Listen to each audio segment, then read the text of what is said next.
Hey, welcome everyone to Eco-Schools U.S. Local Action for National Impact. My name is Sarah Coles, and I am the Executive Bring it to Director this of the side. Texas Children in Nature Network.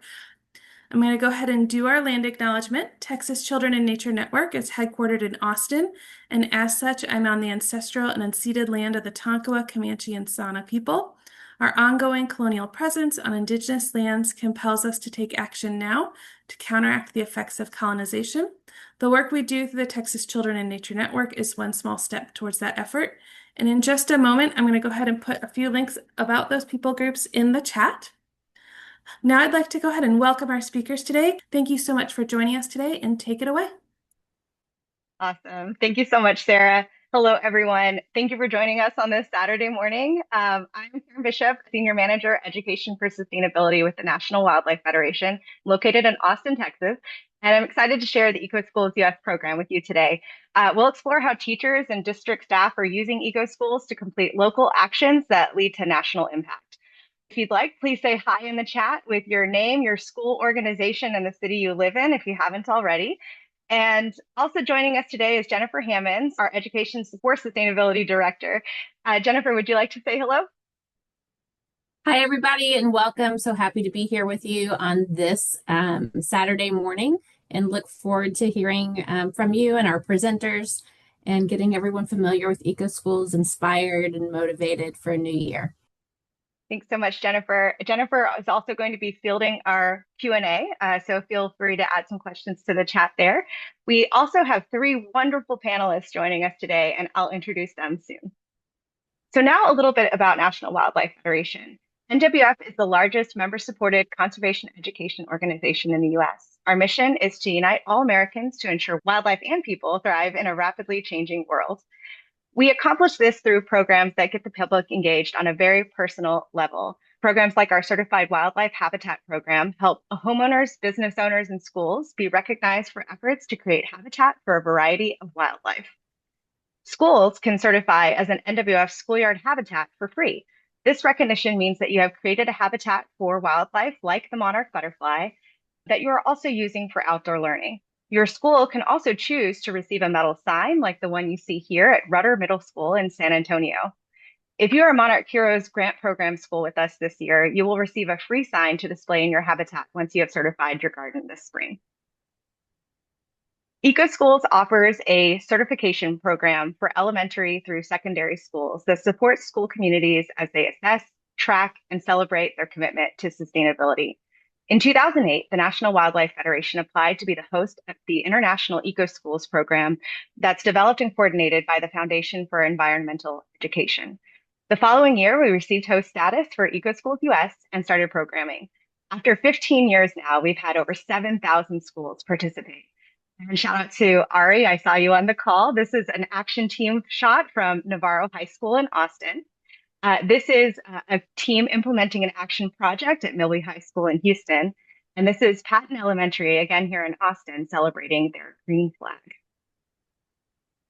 A unified, healthy, resilient, and safe campus increases student and teacher engagement, embeds sustainability values into school culture, and activates the school as a community hub of sustainability knowledge.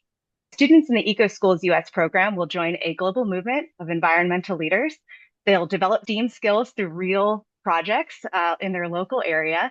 They'll conduct systems level thinking on climate change, biodiversity, and habitat conservation, implement community-centered solutions, advocate for climate justice, connect with their community, all in demonstration of their commitment to a more sustainable future through action. So how do you become a successful eco-school? It all starts with our two foundational pieces, the Eco-Schools U.S. framework and the Eco-Schools U.S. themes. These are your tools. They guide your journey and help you stay aligned with your goals through the year. The framework is used by every eco-school around the world in over 100 countries, and it helps them reach the goals set by their student-led action teams. There are 7 elements in the framework, you see them here, such as developing an action plan and identifying curriculum connections. Our panelists will do a deeper dive on a few others of these today.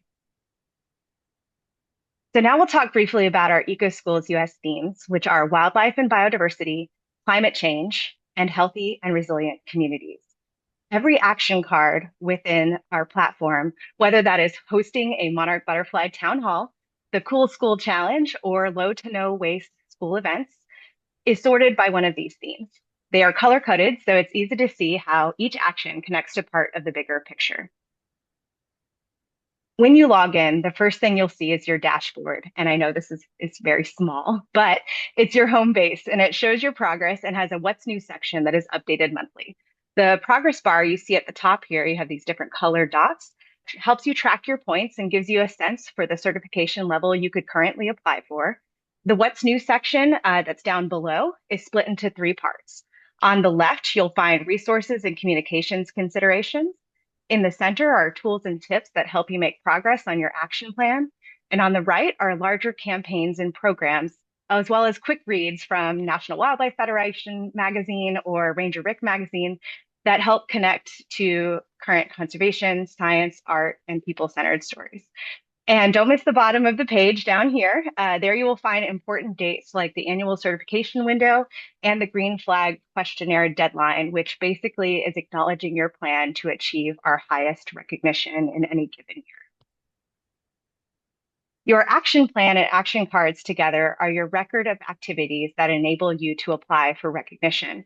So notice that these three cards at the top have little orange circles with locks on them.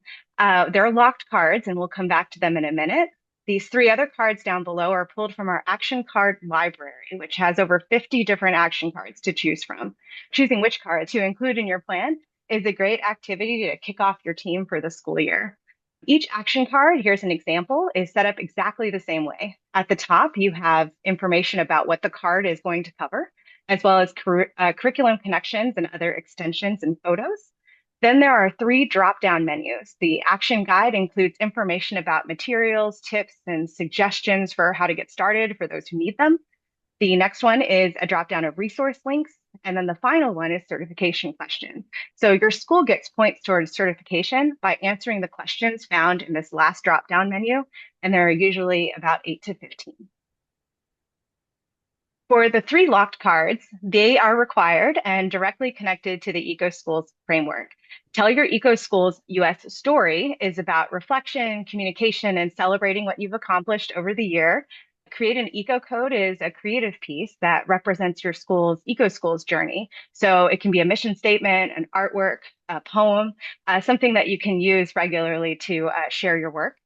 And then About Your Eco-Schools program summarizes the who, what, when, where, and why of your school's participation and shows the depth of your whole school's involvement.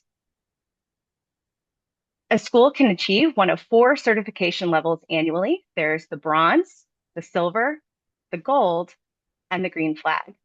As you complete action cards throughout the school year, you will earn points. The depth and extent of which you complete those will determine the school's final certification level.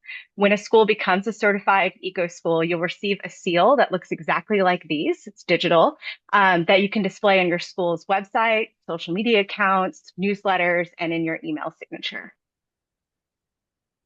So why certify? So this is where I'm going to hand things over to our panelists. They're going to walk us through in depth 3 of the 7 elements of the Eco-Schools U.S. framework and how these elements have benefited their school community. Quick here, shout out pictures. We've got Kuntz Elementary in San Antonio doing a biodiversity assessment. And then we've got Small Middle School here sharing their green flag successes and then a green flag raising here in this last photo.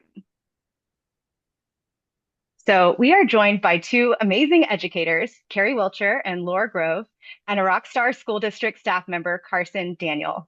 Carrie and Laura will speak to developing an action team and engaging the community, and Carson will talk about how at the district level, it can be valuable to take action, collect data, measure impact, and tell stories. So first up, we have Carrie. Carrie Wilcher is an outdoor educator in Richmond Hill, Georgia, and a member of the Environmental Education Alliance of Georgia. She teaches outdoor education, which is recreation and environmental education, as a 45-minute specials class to 675 4th and 5th graders. And she leads Carver's Eco-Schools action team called the Guardians of the Triangle during an enrichment period called Camp Wildcat. So Carrie, I turn things over to you. Thank you so much for having me. Carver's really excited to share about our experience and our quest for the green flag this year. I'm going to talk about how we formed our action team and the impact it had on our school and our school culture. So Carver Elementary is very fortunate that we have a specials class called outdoor education. And during outdoor education, just like art, music, PE, and STEM, students get 45 minutes in their outdoor education class. And outdoor education at Carver is environmental education plus recreation. And when I was creating our focus of outdoor ed this year, students wanted to do several things. First, we wanted to find out what lived at Carver, meaning species. We wanted to create more habitat at our school, and those were the goals for outdoor education. But our school had an overall school goal. And in the year 23-24, at the end of the school year, we asked students how they felt about being at school. And some students said that they weren't happy at school, they weren't happy coming to school, they didn't find joy in school. And as a school, we wanted to improve that for our students. We wanted to have them create an opportunity for a sense of ownership and pride and joy and wanting to be at our school. So we found that Eco-Schools would give our school the opportunity to improve our school overall culture and climate, because it gives us students an opportunity for service learning and student leadership. So the mission of our action team was to create this culture of stewardship within our school and to also improve school culture. So when creating an action team, we had to decide who was going to be on the action team, what opportunities for leadership did students have, when did our action team meet, and how and when the actions are completed. So for our action team, our school structurally has 3 long hallways, 4,000, 5,000, 6,000. So we decided naturally that we would have 3 action teams that made up one big action team. We also have an opportunity on each morning. So 4,000 meets on Tuesday, 5,000 Wednesday, 6,000 Thursday for 30 minutes. And during those 30 minutes, our action team gets together, and that's a connection period. And students meet, we call it Camp Wildcat. And this is where our action team plans our actions. It's where we develop student leadership through team building. And it also gives students an opportunity to create like a culture of leadership within themselves. And also, it's when we complete our actions. Our actions are also completed during outdoor education class. So our action team is made up of kids who are leaders and kids who need leadership. And what that means at Carver is we gave our teachers an opportunity to nominate students who were natural leaders. They may have been members of the student leadership team, or they may have just been natural leaders in the classroom. And then for kids who need leadership, these students were nominated by our school counselor, school administration, and they're students who thrive in small group culture. They're students who would thrive with opportunities to shine and needed a purpose or a goal for the day. And these students might also have needs where they would do better in a small group and working on a project together. So it's kids who are leaders and kids who need leadership. And our action team is also made up of adult leaders as well. At Carver, one thing that made our action team really successful and helped make it part of our overall school culture and made it a school-wide effort is that we gave our action team an identity. Our school campus, we're only 4th and 5th grade, but there's 2 other schools on our campus, and we're actually called the Tri-Schools. We're the oldest school. The other 2 schools are K1, 2, and then grades 2, 3, and then we're 4, 5. And so we became guardians of the triangle. And we chose the word guardians because it captures that spirit of stewardship and conservation. So giving your action team an identity and also giving your action team a mission or a purpose. Our mission was to improve school culture and overall spirit of stewardship. We made sure that our action team had opportunities for regularly scheduled weekly meetings. this is something that you can also do monthly. And then we gave opportunities for student leaders. Our students looked at our actions and they themselves came up with their own roles as captains. And so some of the roles that they created were compost captain, so it could be action specific. That one was for vermiculture and composting. Tech Canva captains, research captain, communications captain, documentation captain. We even had a student say that she would be our cheerleader, and because she was good at encouraging others. So giving students an opportunity to create their own leadership roles and titles based on what they feel is their own strengths, and giving your action team, letting students have ownership and being in charge of the whole process. And adults only act as facilitators. Sometimes when we take on projects at school as teachers, it can be overwhelming, and sometimes we don't want a lot of different things on our plate. But if you let your action team and your students guide you through your whole Eco-Schools process, and give students ownership, it will truly be student-led. And I think that it also creates this, for Carver, giving the students, this is their project, and they had more pride in it and took more ownership, and it was more meaningful to them. So adults only act as facilitators. At Carver, we wanted to create a spirit of stewardship that was school wide, and it became a part of our daily But conversation I and don't hear any sound. expectations. Oh, And one thing that we did was, young children don't really know what stewardship is, but they do know that it means I'm taking care of something. And we wanted students to realize that stewardship is not just saving the earth, but it's also taking care of our school campus, our friends, ourselves, our family.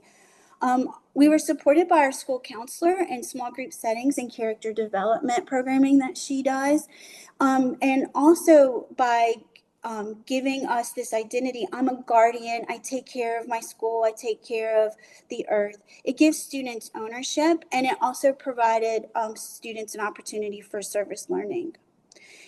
When developing our eco code, when you look at the actions, it looks like on the surface that the eco code is the easiest action that you can do. It's something that could be quick and easy, and it might be something that you want to begin with. Carver decided to make this a year-long project and do our eco code at the end. And so what we did was, students throughout the year, during opportunities when it was raining or you needed a time filler, teachers would have students create messaging that was on conservation and stewardship. So students constantly, continually had this development of our eco code for the whole entire year. And I love that one of our students said that people save the world, but Carver will do anything for the earth. And that kind of captures the spirit of conservation and stewardship that the Eco-Schools gave us. It really became a part of their heart and their mindset and their thinking. Our eco code was an acrostic poem, and again, this took a year for us to develop, but it's very appropriate for an elementary school. We students, when we created our each line, they knew they wanted to talk about caring for the earth and recycling and reducing waste and being kind to nature and saving energy. And so it kind of shaped it. This is something that we worked on all year long. We're really proud of it. It's we have it posted as a poster in the hallways. Also, teachers are giving this, they hang it in their classroom. It's something that we look at, and we can also share that on our school news. And this eco code, that action will take you through walking through your eco code together, and it gives you examples from other schools and how other schools have done this. But I encourage you to make the eco code a part of a year-long process and not just a quick action that you can do when you begin. And the eco code itself, this is the impact that our eco code and our action team had in our school. At the end of the year, students said that they were more connected to nature. They also reported that they enjoyed being at school more. So it improved our school culture and environment. Students felt like they had a purpose or a job, and this was incredibly meaningful to our students. And they were very proud that they earned the green flag, and they are proud in all of our actions and that they did it themselves. And so it was very empowering for them. Overall, we saw a decrease in student referrals. We also saw improvements on our school campus and habitats. We saw an 18% increase in overall fifth grade science test scores. So these actions that we completed contributed to that. And we also saw an increase in community engagement and volunteers on our school campus. So joining Eco-Schools was really impactful for Carver. And as you can see, it created this culture of stewardship and conservation that was school-wide. But most important, kids felt more connected to nature and they enjoyed being at school more. I want to encourage you that when you create your action team, if you're just a teacher and you're going to implement eco schools just in your classroom and you're striving for bronze, or if you're striving for silver or gold and you're not yet ready to be at the green flag level, I want to encourage you with a quote from George Washington Carver, our namesake at Carver Elementary. And it's start where you are with what you have. Make something of it and never be satisfied. As a facilitator for Eco-Schools, if you remember that, just start with what you have. Begin with, you can begin with just a few students and just a few actions. And don't be satisfied with that. Go to the next level and see what you can do. So I just encourage you with that. If you have any questions, you can email me at kwilcher@bryan.k12.ga.us. And that URL, tinyurl.com/Carver Green Flag, is actually our green flag portfolio of work. So you can go through our action projects. You can see how our action team was formed, and you can also see how we achieved our eco code there. So I leave you with that, and I hope that this inspires you to join the Eco-Schools as a participant and get started on that first bronze level. Carrie, thank you so much for sharing your story with us. And I love the connections too with social emotional learning, connecting with your counselor. Thank you for sharing all of that. Jennifer, did we have a question or two that you think would be good to ask now, or shall we move on? Yes, there is one question that I think would be good for everyone to hear. And it's, are a lot of these ideas that Carrie presented found in the action card? So within the library, are schools going to find, some of these ideas that Carrie shared? I can answer to that. Sure. Yes, absolutely. These are listed in your in the action cards. So when you click on the action cards, it'll have like a gallery of ideas from other schools, and then it'll also list suggestions that you can do. And the Eco-Schools, the entire action cards can be a standalone program for your whole school, based on, and you can choose if you want which focus that you would like. So yeah, it outlines it for you. Thanks, Carrie. Thank you so much. Okay. Now we'll hear from Laura Grove. So Laura was born and raised in Virginia. She started teaching in 2009, and her first school was a Green Flag recipient. Her current school is as well, she says, but she said it's been a journey since before COVID, connecting their students, staff, and community with the environment. So Laura, if you're ready, I'll hand things to you. Absolutely. So, hi everyone. I'm going to be speaking to you about how you connect your students with a larger community. So, it's kind of a build off of what Carrie presented. You've got your team of students ready to go, they've got some ideas, and now what do we do? So that's kind of what I'm addressing today. So, as stated previously, my current school is a Green Flag winner for the past couple years. But last year was kind of an epic year for us, and I'll kind of address some of those amazing things and who was involved in those actions.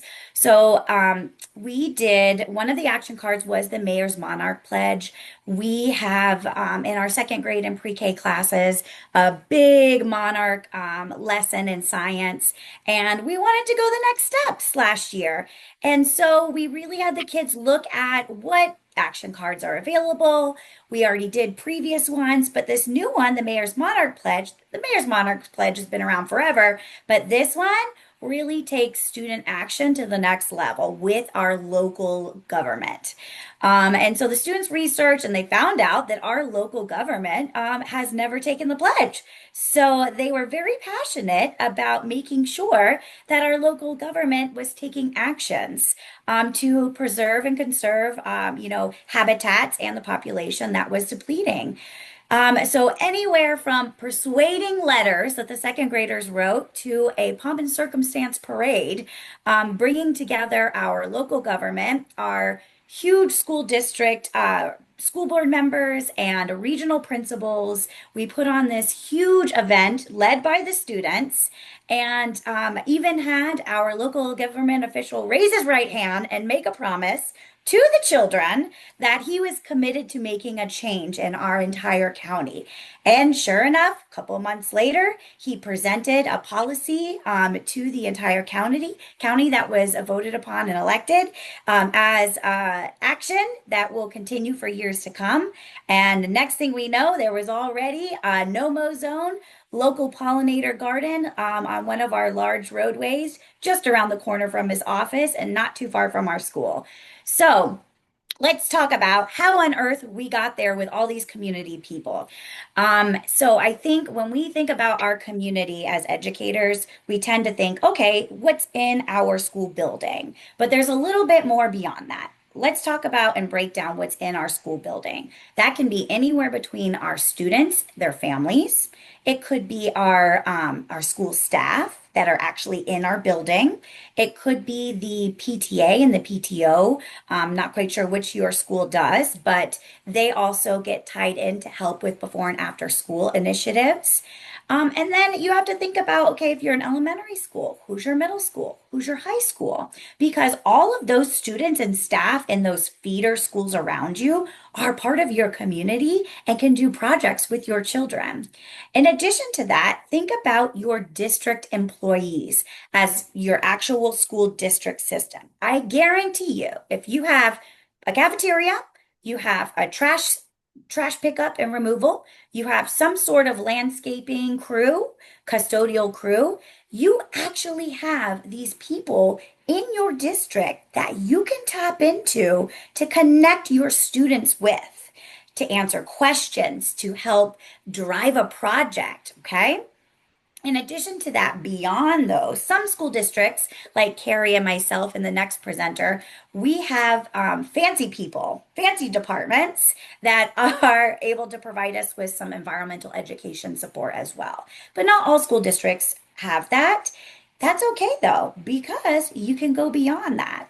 We do a lot at my school and in my school district tying into our Scouts religious group and Native land groups as well. Specifically at my school, our Girl Scouts and our Boy Scouts do a lot of their Eagle Scout, their silver and gold projects with our students who have an idea but really need those older kids to help build to get them started. And then our religious groups are always eager to help support the students in schools. I guarantee you there are community groups out there in which your students are involved with that want to help your school. Tap into them because they can either help you with time, labor, or sometimes even financially. Now, if you look at the screen, the white box underneath is beyond your building. Okay, so this is beyond your students, family, and staff within your school and your district. So, local businesses, and this could be commercial, this could be small businesses. If you have a project that you're thinking of, oh, wow, I really need this resource, the kids can write letters and go and drop them off at those businesses. And I guarantee you, those businesses want to help and they will do something for you. For example, we needed food grade 5-gallon plastic bins for our in-ground vermiculture composting. Okay, those bins are expensive. So we coincidentally found out at a farmer's market, our local farmer's market, that our bakery across the street gets honey and butter delivered and they have an excess amount. The students wrote letters, they donated 16 of those tubs. Bam, free right there. So there are tons of ways for you to kind of think outside of the box of your local businesses. We collect film plastic. The students go to the local 7-Eleven. a couple of the other local businesses across the street from our school and collect that film that would otherwise, due to their audit, they found go in the trash. So lots of ways to connect with local businesses. We do a lot of connection with farmers. I will say that there has been a lot of adult support on finding those local farmers for the students to interact with, whether it was sheep farmers, it was actual crop farmers, or hydroponic farmers. We've made a lot of connections for those farmers to help support the students with either growing information or actual supplies donated. Now, environmental educators. I'm going to tie environmental educators and local government kind of together with public works staff and agencies because in your county, I guarantee you, with the municipal agencies that you have, whether it's stormwater, it's wastewater, it's your water plants, it's your trash and waste removal people, there are always going to be an educational outreach person. Okay. You, as the environmental educator supporting your children, need to find out who those people are and connect them with your kids because then your kids get excited to learn about these people who have jobs in this field that they're learning about, but they also get to ask a million questions that, face it, we don't know all the answers to. And then, even if they don't know an answer to it, they know the next scientist or the next government person to reach out to get that information for you. And then you have now networked and found even more people to support your students' learning growth. Okay? All right. Now the next group is looking at your regional nonprofit and organizations. So maybe this is looking at your local parks and rec, your state, and your national. Maybe it's a ranger that comes to your school and meets with your kids. Maybe you do a field trip out. Rangers have a lot of great knowledge. In our county, we also have a lot of native species organizations that help us with growing plants and bringing them to our public lands. So I guarantee you there is something that you just need to really start looking at and digging up people to help your students because we don't know everything. We need to bring in those fancy people to help us. So community, which is a big part of one of the sections of each action plan, is who did you involve to support your children, is not just the people in your building. All right. Whew, that was a big one. Okay, so I think I kind of went over the first few steps of this. Your kids are going to work with your eco team, like Carrie said, and you're going to kind of connect them with other people that are inside and outside of your building community. And then the kids are going to do an action, right? You're out all the time networking and trying to find more people to help support your children. And once they've actually completed an action card, you need to show it off. Show it up. Have them send it to your local government people. Have them send it to your district people. Post it on social media if you get permission. Because the more you show it off, the more recognition your students will get, and the more they'll get excited about doing something else. And the more that you will probably be a model school for another school. But most importantly, it will keep those connections you have made coming back. One fun thing that we do at my school is we give those special guests that come and help us with the students a school t-shirt. They love it. Every time they come back again, and this could be year to year, they wear that t-shirt because they love us now. So just little tiny things like that get those really cool people coming back again and again. Anywhere from a freshwater ecologist, saltwater ecologist, to our geologists, our master gardeners, our master naturalists. There are all those people in all your districts. You just got to find them. Okay. All right. So my connections that just had an overall snowball effect was starting with a classroom pet. I got contacted by my principal. Hey, a parent wants to donate a leopard gecko to our school. Can you do something about this? Of course. I'm the Dr. Doolittle of the school. No problem. Take him in. And we voted on a name for this gecko, and he's Picasso. Come to find out, the owner's wife was an entomologist. If you guys don't know what an entomologist is, she studies bugs. And she studies bugs for our local county.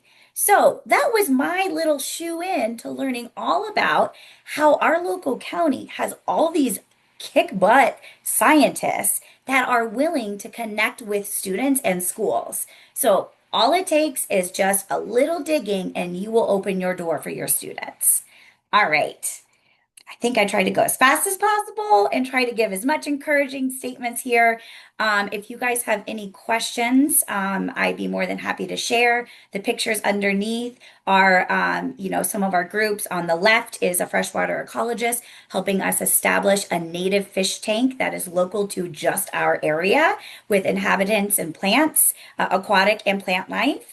In addition, the middle one is our amazing geologist that comes in and gives soil and erosion talk to our grade levels. And on the right is a master naturalist that we've got that comes back every season to work with our students in our pollinator gardens. So if there's any questions. Great. Thank you so much, Laura. Great to hear the stories and how things evolved over time. This is phenomenal. Jennifer, is there a question or two that you think is good for now? There's one about registration, so I can say that to the end because I definitely want to be sure Carson has her full time. Awesome. All right. Thank you so much. All right. We had one more slide here, Laura. I know I didn't know if I have enough time. We'll keep going. Yeah. Thanks, Laura. All right. Now we're going to launch over to Carson Daniel. Carson is the Sustainability Coordination Manager at Austin ISD, where she supports district-wide sustainability projects and communications that build a culture of environmental awareness and action at AISD schools and its communities. Prior to AISD, she managed client projects and communications for a consultancy focused on food systems and sustainability, and coordinated advocacy and legislative activities for a bipartisan think tank. Carson holds a degree in public policy leadership with minors in environmental studies and Southern studies. Carson, if you are ready, the floor is yours. Thank you, Karen. So yeah, like Karen said, I'm the Sustainability Coordination Manager at Austin Independent School District, and I'm going to share how AISD is going to be formalizing our partnership with NWF Eco-Schools to activate green teams in support of district and campus policies and goals. And hearing Carrie and Laura speak on how this works in the schools is so exciting, and it makes me even more ready to implement this program. So next slide. So in an effort to formalize and activate green teams across the district, I'm working with my supervisor, Darian Cleary, Director of Sustainability, and our outdoor learning, design, and activation specialist, Mandy Goldman, to bring NWF Eco-Schools and introduce this platform to all 114 of our campuses. So as a sustainability team, it's formally just Darian and myself, so we're very small, and we work closely with several other departments, including campus educators, custodial services, food services, urban forestry, transportation, construction management, facilities maintenance, and more, as well as community partners to accomplish our sustainability goals. So Austin ISD sustainability, we embrace sustainability as a driving force behind AISD's mission to prepare every student with the knowledge and skills to thrive in college, career, and life. And sort of our mantra as a sustainability team is that the philosophies of education sustainability at AISD are the same, each center around the ability of our students to thrive in the future. So sustainability at AISD is dynamic and nuanced. It's not just environmental conservation, although that's a huge part of it. We must also take into account finances, especially given our budget deficit and the fact that energy bills are the second highest operating costs for our school district behind facilities. So we look for either money saving or ideally money generating solutions. And we must also take into account all the diverse communities that we serve. And on that last page was our sustainability website too, where all of this information is, and it just got a revamp, so it's great. And so green teams are championed in the 2010 AISD board resolution, support the 2011 environmental sustainability policy, and are encouraged in your annual campus improvement plans. So this QR code brings you to the 2011 board policy, which was passed in 2011 and states that AISD is committed to ensuring responsible stewardship of energy, water, and natural resources, creates healthy environments for teaching and learning, support sustainability as an economic, environmental, and social priority to be taught and practiced throughout the district. And we believe that forming green teams and especially utilizing the Eco-Schools framework is one way to accomplish each of these goals in that policy. We're also using campus improvement plans. So this has been in the past. Campuses have had the option to add a sustainability portion to their campus improvement plans, but we've revamped that this year. So each year, the principal and campus advisory council develop, review, and revise a campus improvement plan. And the purpose is to improve student performance on the state's student achievement indicators for all student populations. And it must be supportive of objectives of the district's overall strategic plan. And as many of us know, outdoor learning and sustainability programming can oftentimes support these plans and student achievement on the state's tests and things like that. And so we see sustainability, especially green teams, as a way to support several of the key goals of campus improvement plans, such as student well-being and achievement, teacher and employee well-being, fiscal stewardship, prioritization, and culture and respect. And so on this timeline, you can also see even more monuments of sustainability at Austin ISD, including the formalization of the Environmental Stewardship Advisory Committee, also known as the ESAC, green building standards, which at the end of this bond will have over 50% of our schools are either LEED or Austin Energy Green Building certified, which is amazing. So I've only been at the district for 10 months, but over these past 10 months, there have been several times where we wanted to track information, map amenities at campuses, or just know what our schools are up to when it comes to sustainability programming. And often we find out what our schools are doing on one-off visits to campuses. Like, for example, we went to Ann Richards, which is a young women's leadership academy.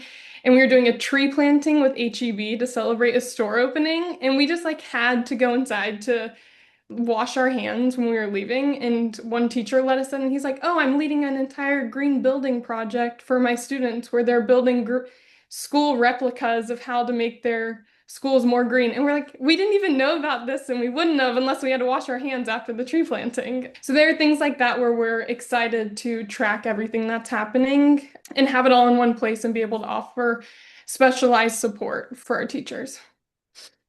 So we are using Eco-Schools U.S. at Austin ISD because we want to, like I said, streamline activation of green teams. There's no formalized plan or rubric sort of to activate green teams. We want to engage students, faculty, staff, and community members.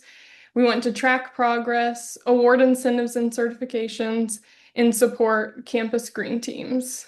We see that Eco-Schools U.S. at AISD this year will hopefully inform campus improvement plans, formalize and structure campus green teams.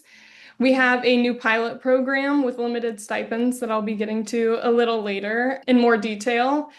That will be a cohort of 20 teachers from across the district.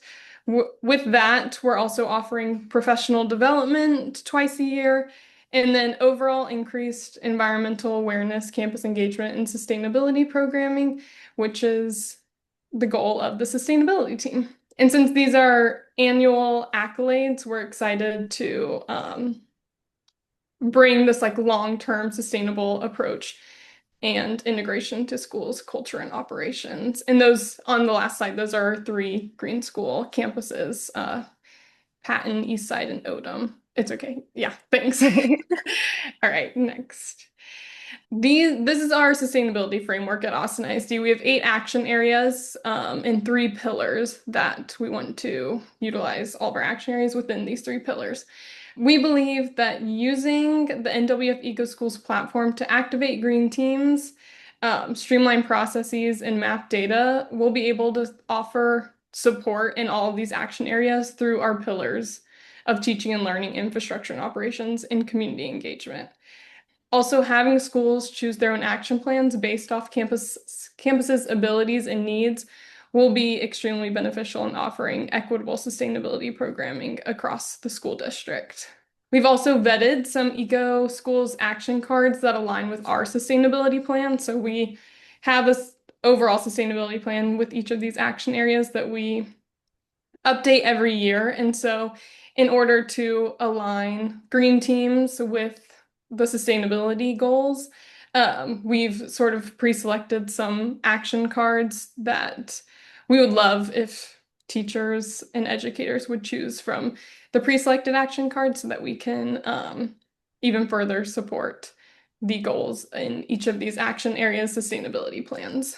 And since the categories of the action card library coincide with our pillars, we hope that each school, or we also ask that everyone in this cohort of our first Green Team Leads Collaborative, that they will, after this year, train 2 more teachers.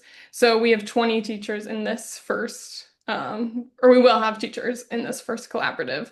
And so after that, we're hoping we'll have 2 teachers of each of those trained. So what is that? Like 60 teachers? I can't even do that math right now. But we're hoping that, over 50% of our school district next year will be enrolled in this program. So at AISD, we offer many kinds of assistance to our schools, including our Sustainable Schools course, which is available to any staff member at Austin ISD that is created in partnership with EcoRise and AISD STEM. We also have the Greenies Google Chat, which is an AISD chat for all staff members that are interested in sustainability programming or just want to share ideas, celebrate each other's accomplishments. We also have the sustainability website, which, as I mentioned, is newly updated, so it's more relevant and has up-to-date programs, partners, trainings, information in an ever-changing environment.